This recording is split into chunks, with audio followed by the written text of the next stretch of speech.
Bismillahirrahmanirrahim. Assalamualaikum warahmatullahi wabarakatuh. Bertemu lagi dengan saya Holly Peter di acara keajaiban para CTMR. Apa saja keajaiban para CTMR dan jurus apa yang paling mereka sukai? Ikuti video ini terus sampai tuntas. Baik. Hari ini saya kedatangan tamu yang sangat istimewa, yang spesial dari Korwil Jakarta. Beliau adalah Bunda Siti Patayat. Nah, kita akan kulik-kulik, tanya perjalanan beliau ya, dari mulai kenal ilmu magnet rezeki sampai beliau jadi CTMR. Kepada Bunda Siti Patayat, saya persilahkan untuk menceritakan perjalanan dan keajaibannya selama mengenal ilmu magnet rezeki. Silakan Bunda. Alhamdulillah, terima kasih Bunda Holi atas kesempatannya. Assalamualaikum warahmatullahi wabarakatuh. Teman-teman semuanya, salam kenal. Saya Siti Fataya CTMR. Tentunya kita awali dulu adalah segala puji bagi Allah Tuhan kita Rabb semesta alam yang telah memberikan kita begitu banyak kenikmatan hingga sore ini, pagi ini, dan waktu yang mulia ini kita bisa ketemu melalui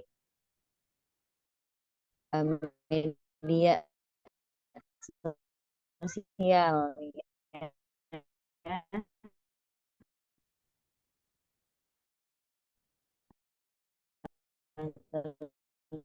Tentunya dengan kenikmatan yang tetap para dan para pengikutnya hingga Alhamdulillah di hari ini saya diberikan kesempatan oleh Bunda Holi untuk berbagi sharing cerita tentang pengalaman saya dari awal pertemuan saya dengan ilmu maksud rezeki sampai sekarang menjadi CTMR, yaitu Certified Trainer Maksud Rezeki. Alhamdulillah Bunda Holi, awal mula saya kenal dengan ilmu maksud rezeki itu adalah dari kalau sekarang 2024 berarti sudah 8 tahun yang lalu ya. Awal-awal ilmu maksud rezeki itu mulai hadir. Waktu itu memang eh, founder maksud rezeki Pak Nasrullah beserta istri adalah mentor saya dalam bisnis. Kemudian saya diminta untuk hadir sebuah seminar waktu itu. Saya nggak tahu awal-awal ya itu seminar apa. Akhirnya saya ikutin seminarnya harian di Depok itu dari pagi sampai menjelang maghrib. Eh, dari sebelum ikut seminar belum tahu apa-apa gitu tentang khususnya tentang kehidupan gitu ya. Nah, pas masuk seminar Maaf Rezeki itu seharian itu keren banget kan acaranya ya.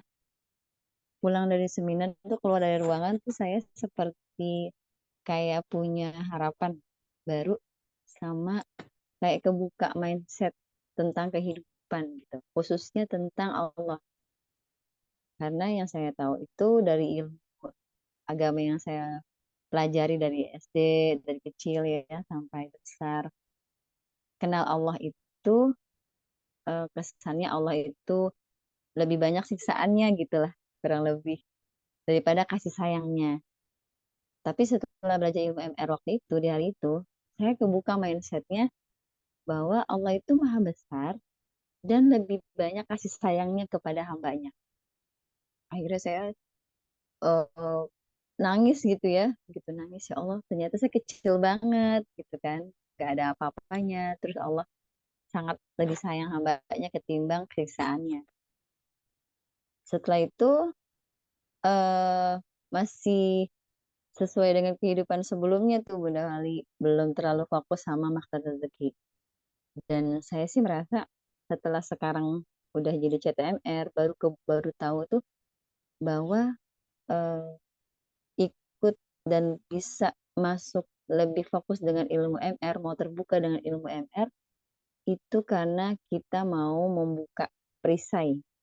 Itu yang saya rasakan. Karena dari 8 tahun saya kenal ilmu MR, baru fokus dengan ilmu MR itu 2 tahun ini.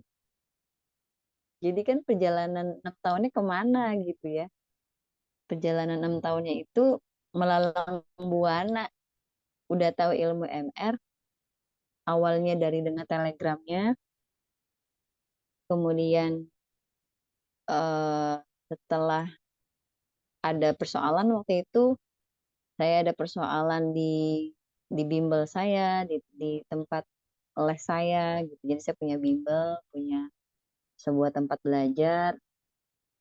Terus kemudian nggak berjalan dengan baik ya. Seperti yang kita tahu ya, persoalan macam-macam. Ada yang waktu itu saya nggak dijujuri sama pegawai saya. Kemudian juga, aduh macam-macam deh persoalannya waktu itu. Keluarga juga tidak harmonis, anak-anak juga sering nggak sehat gitu. Terus saya minta sama Allah tuh Bunda Wali waktu itu. Saya minta gini ya Allah, waktu itu saya ada amanah gitu, ada beberapa amanah yang harus segera saya selesaikan. Dan masih ada riba tuh waktu itu. Jadi persoalannya itu makin kompleks tuh. Akhirnya saya berdoa tuh itu siang-siang. Saya bilang gini, ya Allah, tolong berikan saya satu petunjuk supaya saya dapat uang 50 juta dalam sebulan gitu kan. Gimana caranya ya Allah gitu. Nah, setiap saya berdoa seperti itu saya selalu diingatkan dengan eh, panasullah, ilmu mata rezeki. Terus saya pikir, kenapa saya selalu diingetin sama itu ya gitu kan. Ya udah saya coba dengerin lagi telegramnya. Saya coba dengerin telegramnya sambil nyetrika gitu kan, sambil nyuci baju, sambil kegiatan-kegiatan sehari-hari di rumah itu sambil dengerin telegramnya Pak Nasrullah dari awal sampai akhir. Saya ikutin betul tuh. Nah, makin ke sini karena kita sering dengerin kan lama-lama kebuka mindset ya Bunda Wali ya. Kebuka mindsetnya, oh ternyata kita harus begini nih ya. Saya coba praktekin pelan-pelan gitu satu-satu. Oh ada perubahan. Dalam kehidupan tuh ada perubahan. Jadi jauh lebih. Terus juga menghadapi persoalan-persoalan tuh udah lumayan.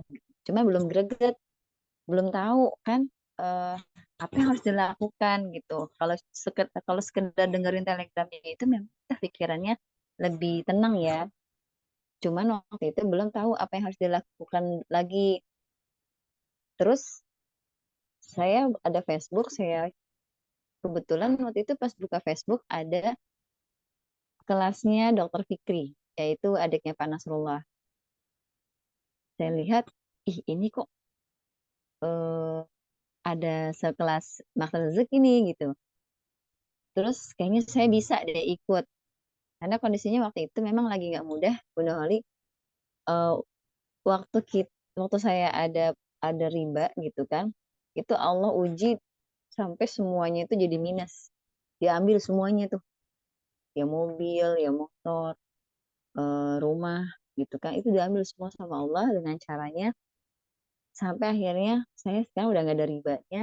Tapi akhirnya kan jadi nol lagi gitu ya, bahkan dari bawahnya nol gitu. Nah, pas ketemu kelasnya Dokter Fikri, waktu itu biayanya terjangkau kan. Saya bilang, kayaknya saya bisa deh gitu kan. Saya ikut aja kelasnya secara online. Karena waktu itu lagi COVID, lagi COVID. Saya ikut kelasnya. Nah, Masya Allah, ikutin Dokter Fikri, penjelasannya tuh pas banget sama saya. Dan suaranya kok mirip kayak Pak Nasrullah gitu kan. Ya, mirip banget nih kayak Pak Nasrullah. Terus bahasanya Dokter Fikri itu cocok banget sama dengan apa yang saya pahami gitu kan. Oh, jadi begitu caranya gitu. Udah akhirnya saya ikutin eh, selama 3 hari kayaknya dia online-nya itu, tapi selang-seling. Terus selesai dari Dokter Fikri, saya ikut kelasnya. Kan dikasih tahu ya, ada kelas ininya loh, kelas kelas online berikutnya, yaitu ada TOMR 1. Saya ikutin. Terus ada lagi lanjutannya, TOMR 2. Gitu.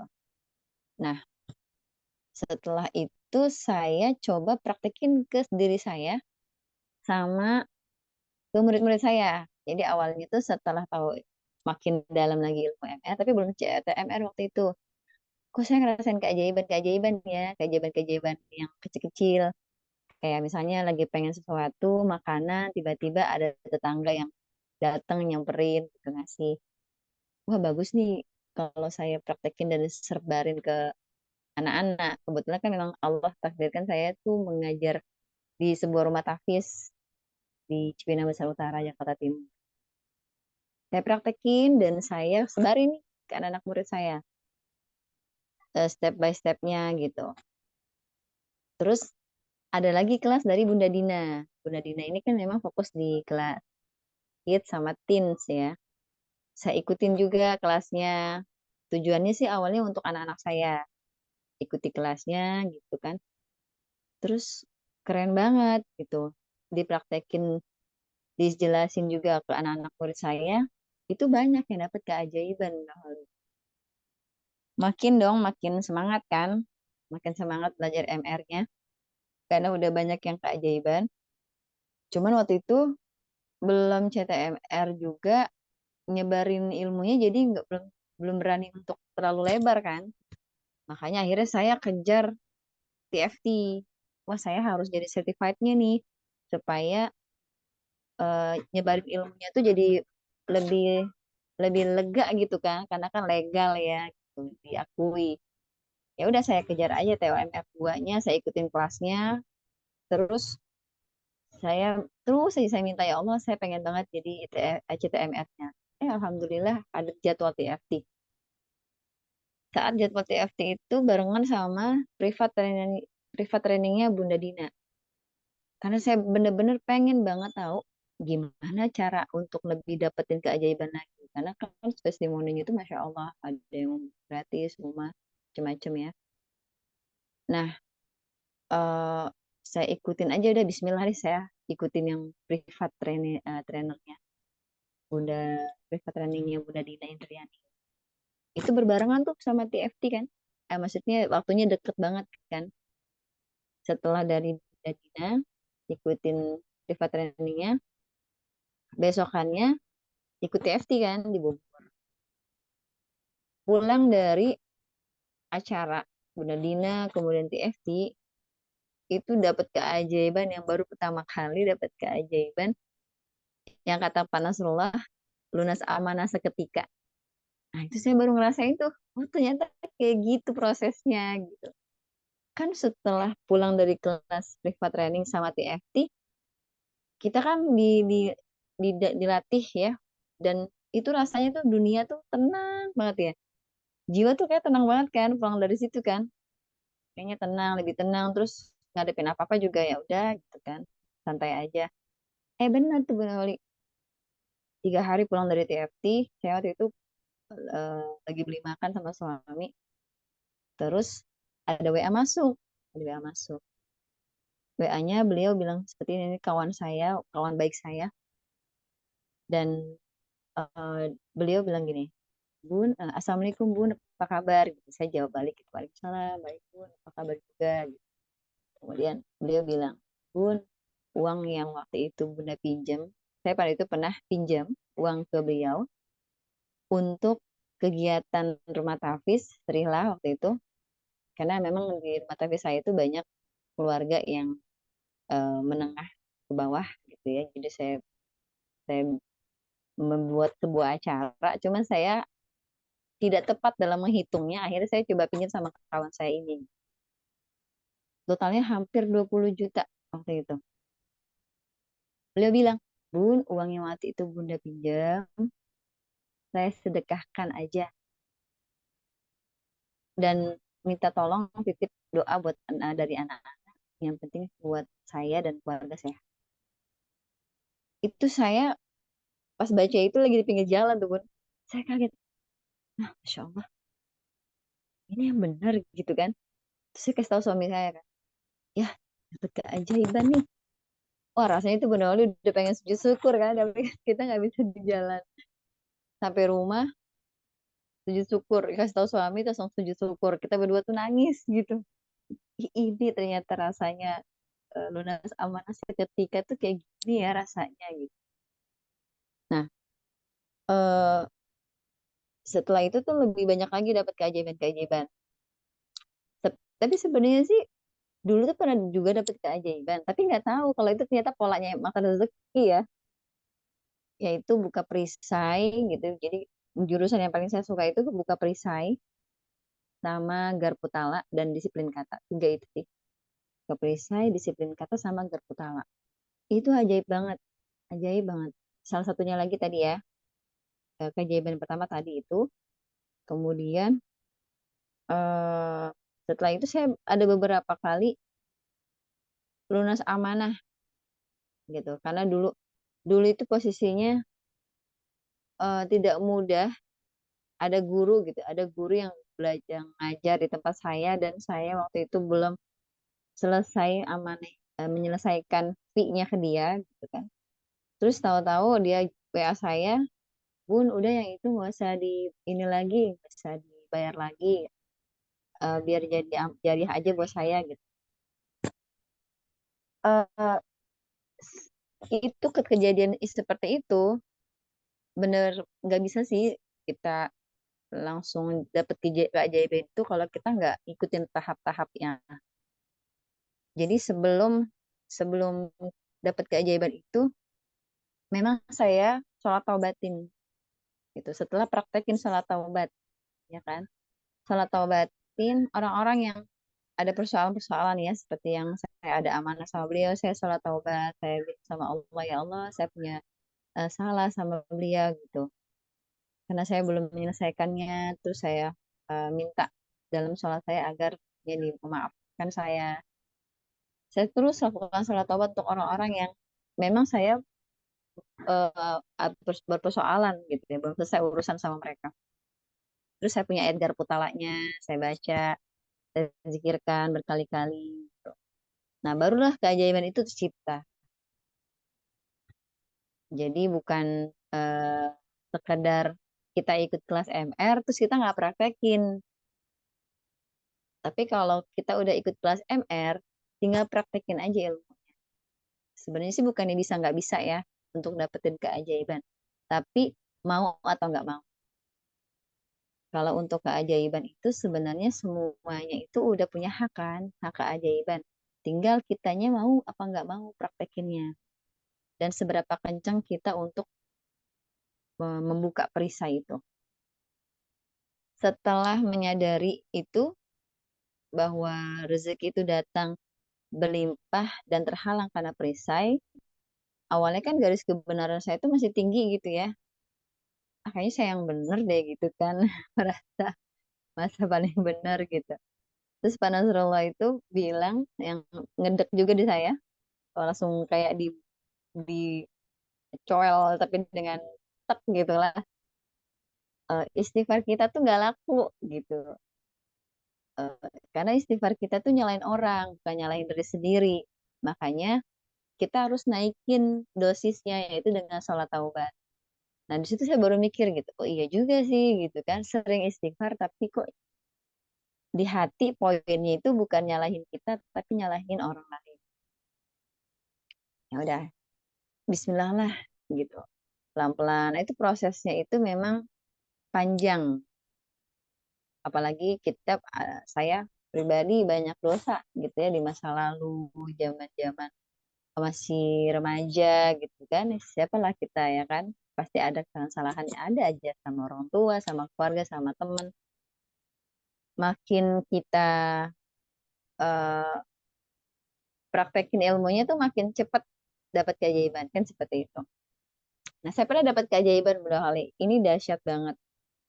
Jadi waktu itu rumah tahfiz saya ini kan lantai satu ya. Rumah tahfiz saya waktu itu lantai satu dan atapnya itu mau roboh. Setelah dicek ternyata di atasnya itu kayu-kayunya udah dimakan rayap. Nah itu ajaib sekali kalau secara logika itu bisa rubuh. Tapi Masya Allah itu bangunan masih aman. Ya mungkin karena ada anak-anak tahfiz ya kegiatan-kegiatan eh, belajar di sana. Lalu dicanggah lah gitu ya, ditahan dengan sebuah kayu besar di tengah-tengah musola itu.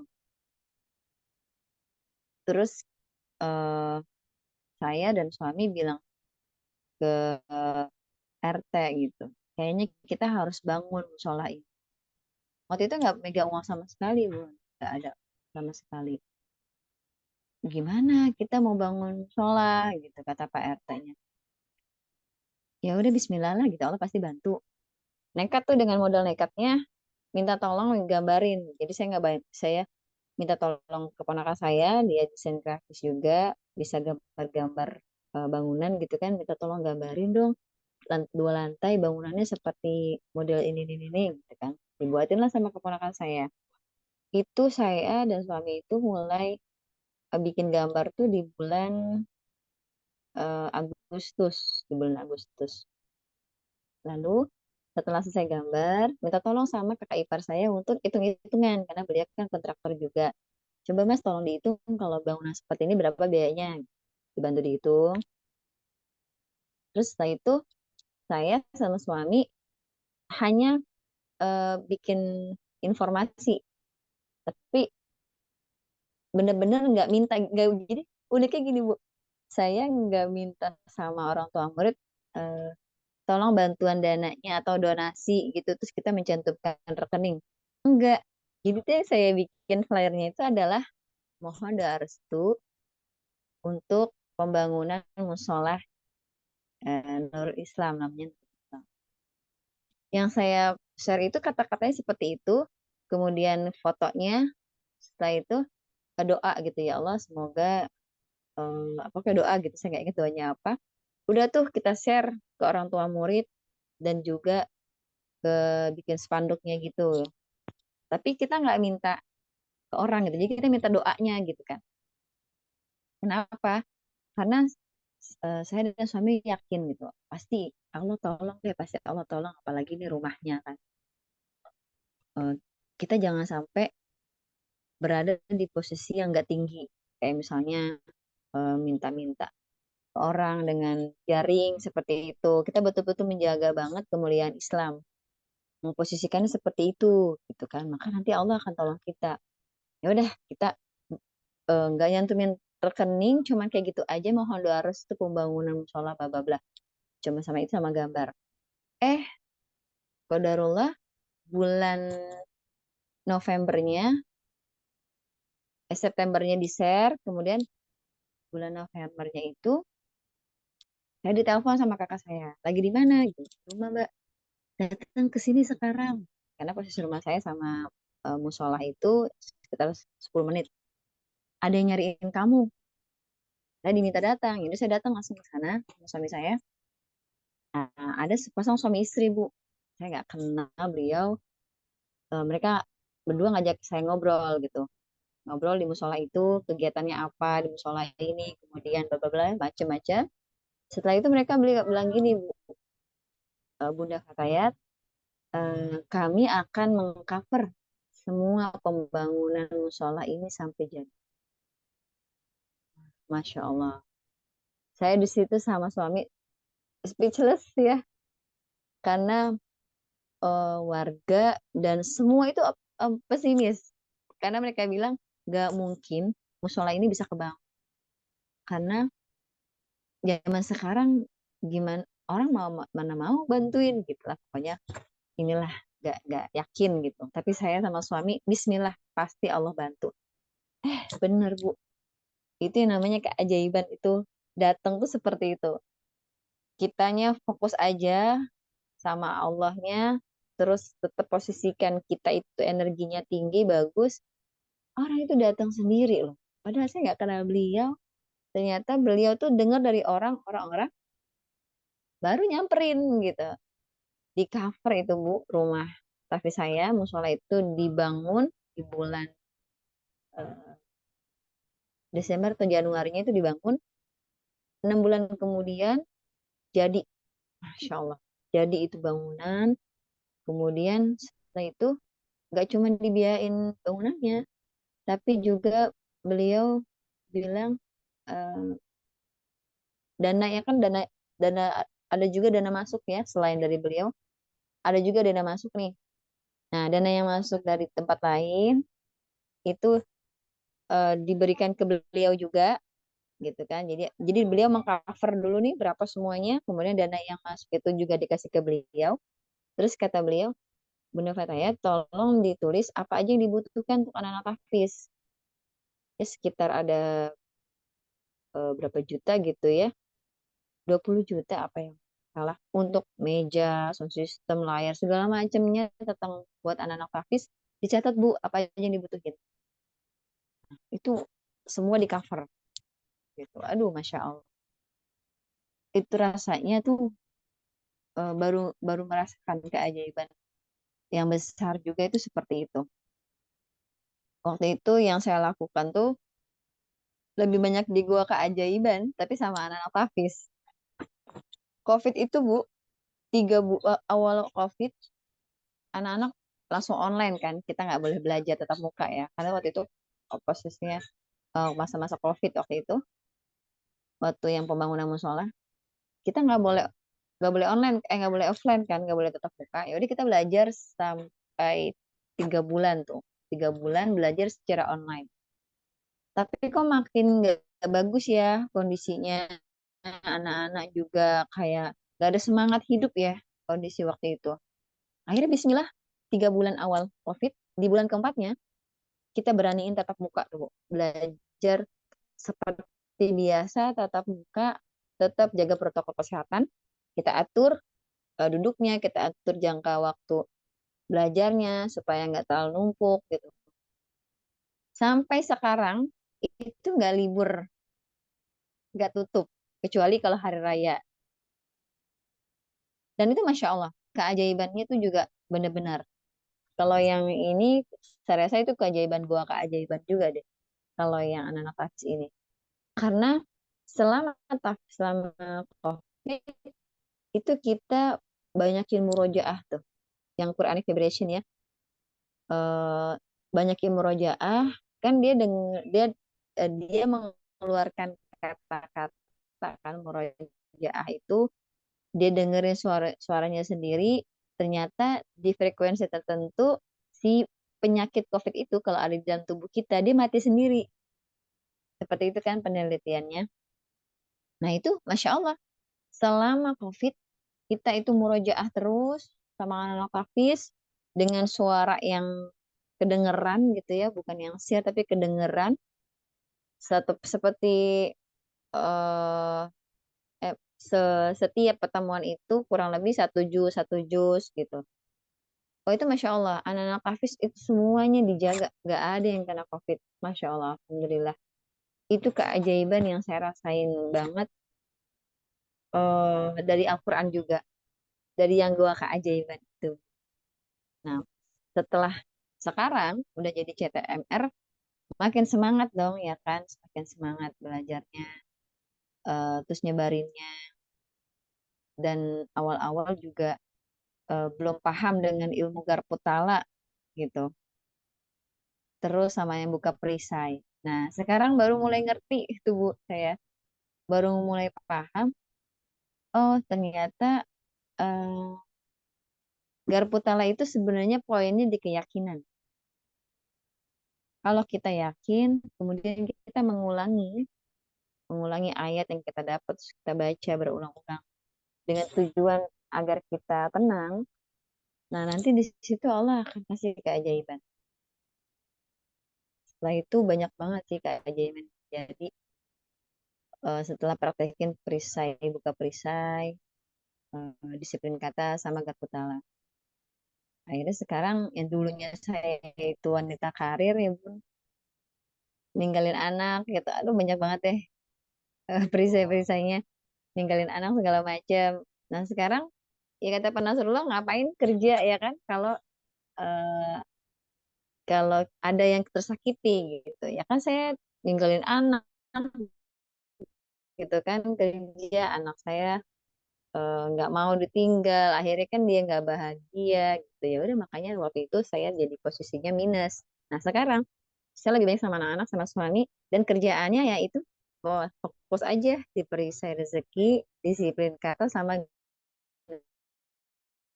Garputala. Mulai perisai yang pernah dilakukan, dosa-dosa yang pernah dilakukan, apa aja dicatat gitu. Setiap ada perasaan energi yang nggak enak, di sholat taubatin di hari itu. Jadi setiap hari itu mengerjakan sholat taubat untuk energi-energi yang saya ngerasa harus dilepas nih, ini harus dilepas. Saya sholat taubatin. Khususnya buat orang tua ya, buat ibu. Itu saya bisa berkali-kali tuh Bunda Wali untuk sholat taubat. Nah itu Masya Allah, yang tadinya saya merasa nggak nyaman sama ibu saya, jadi ada trauma-trauma masa kecil gitu, sekarang udah enak gitu. Terus bahkan hubungan jadi baik. Terus setelah itu kalau energinya terlalu kenceng nih udah sholat taubat, tapi masih kepikiran, masih belum selesai, saya lain. Nah itu Alhamdulillah Masya Allah, jadi cepat selesai, persoalan-persoalan itu jadi cepat selesai. Seperti itu Bunda Wali. Mungkin di sini ada yang belum paham nih tentang disiplin kata. Boleh cerita sedikit tentang disiplin kata, Bun? Silakan. Siap. Disiplin kata ini jurus yang jitu ya. Kalau saya bilang ke anak-anak murid, kalau kita pernah nonton film Harry Potter, Harry Potter itu kan eh, anak-anak yang diajarkan sihir dengan tongkat gitu ya, sebuah tongkat yang tongkat itu bekerja untuk melakukan sesuatu, misalnya pengen pengen jadi kecil, diarahkan kecil, jadi kecil, terus terbang jadi terbang, gitu kan. Nah, itu tongkatnya Harry Potter. Kalau kita di Makan Rezeki, tongkat ajaib kita itu juga punya. Setiap orang punya tongkat ajaib. Apa itu? Tongkat ajaib kita. Tongkat ajaib kita itu adalah di sini, Bun. Di mulut. Apa yang kita sebutin, itu bakal jadi.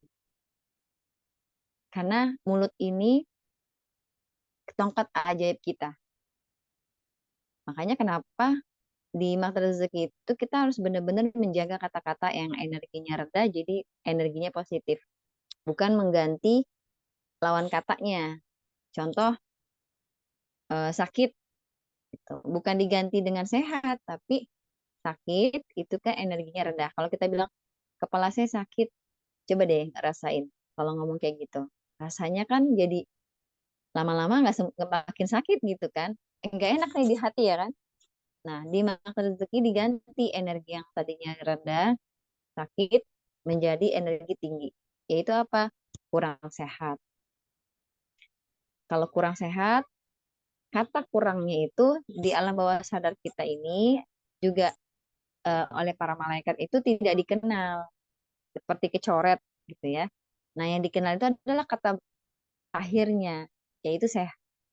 Maka nanti energi sehatnya itulah yang nanti naik ke langit. Kalau kita bilang kurang sehat, energi yang di dalam ini kenalnya kata sehatnya.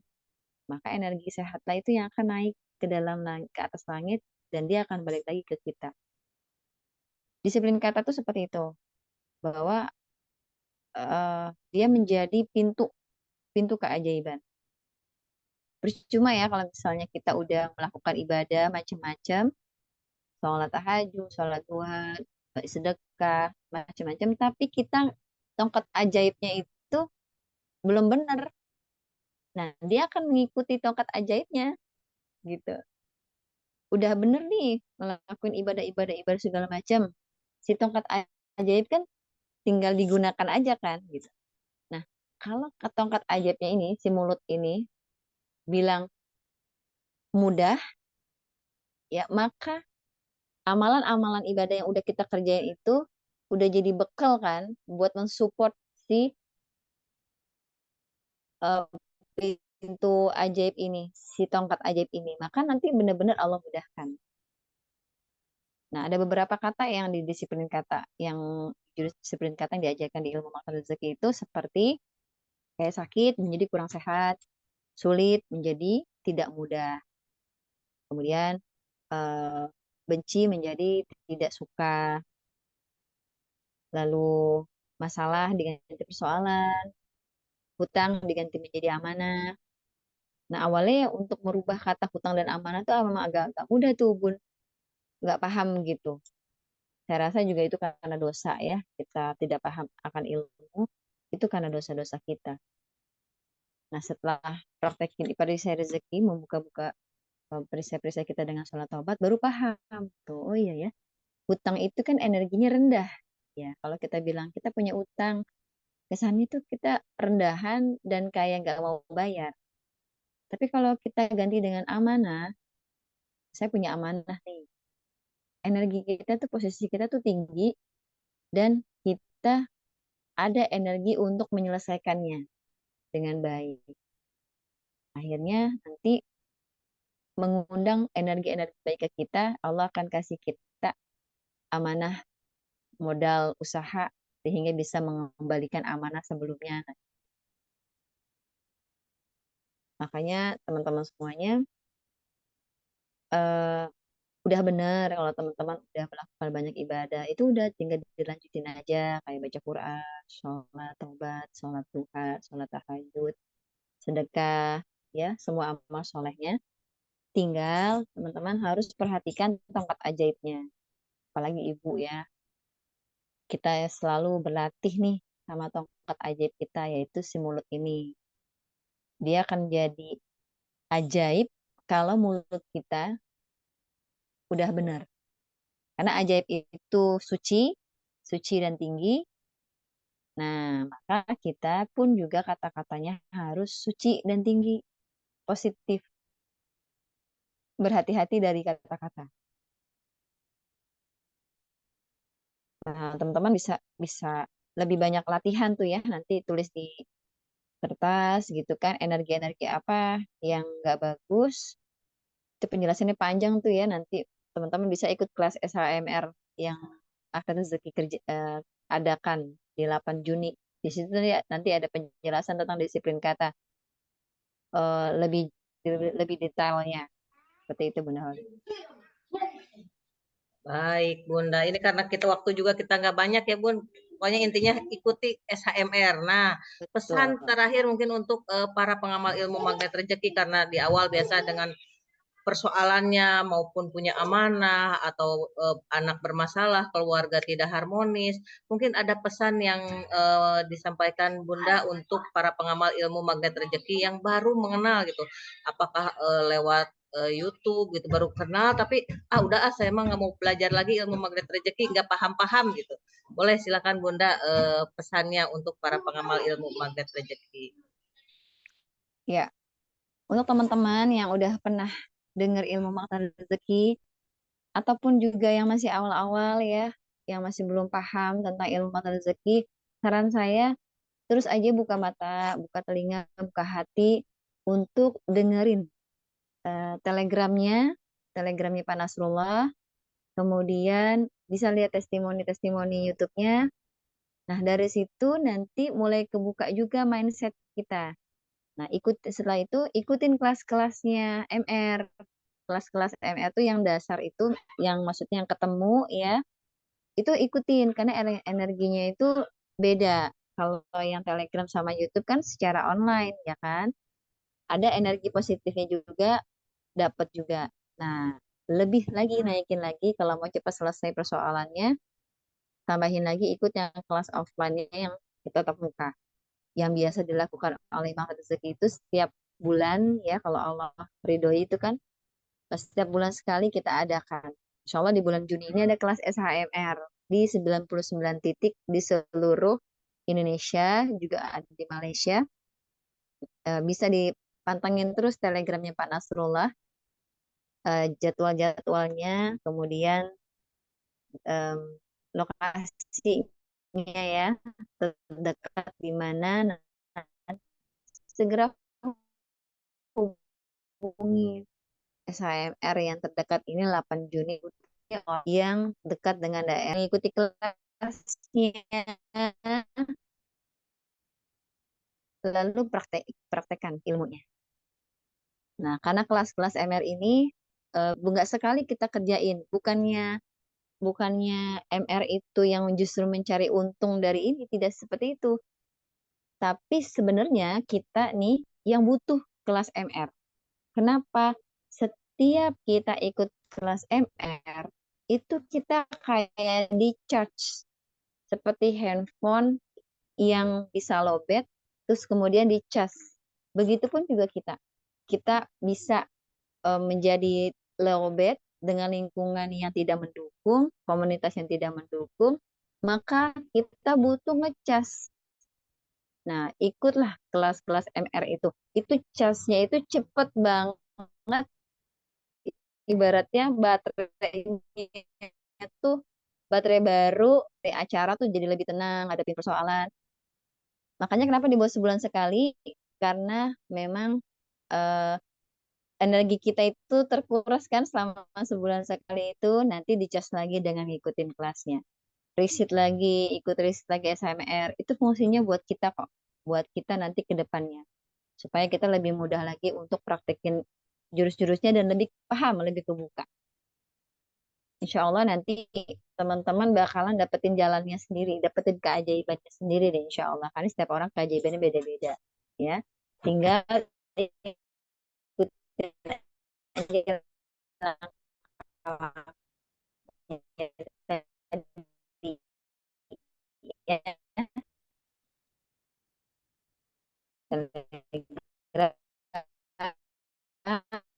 dengerin YouTube juga dengerin, ikutin kelas-kelasnya dan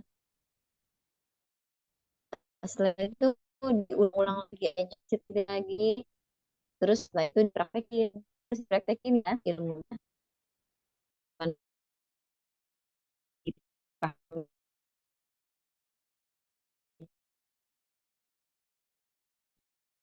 Dengerin aja nanti nggak akan jadi ajaib, harus dipraktekkan begitu Bunda Holi. Masya Allah, terima kasih nih Bunda Siti, ini ilmunya hari ini dahsyat banget ya. Jadi teman-teman yang baru mengenal ilmu magnet rezeki tetap dipraktekkan. Baik, terima kasih Bunda Siti atas waktunya, dan teman-teman ikutin terus channel YouTube ini kalau mau tahu banyak cerita para CTMR, like dan subscribe channel YouTube Holy Peter. Sampai jumpa di video-video berikutnya. Saya tutup, wabillahi taufiq wal hidayah. Wassalamualaikum warahmatullahi wabarakatuh.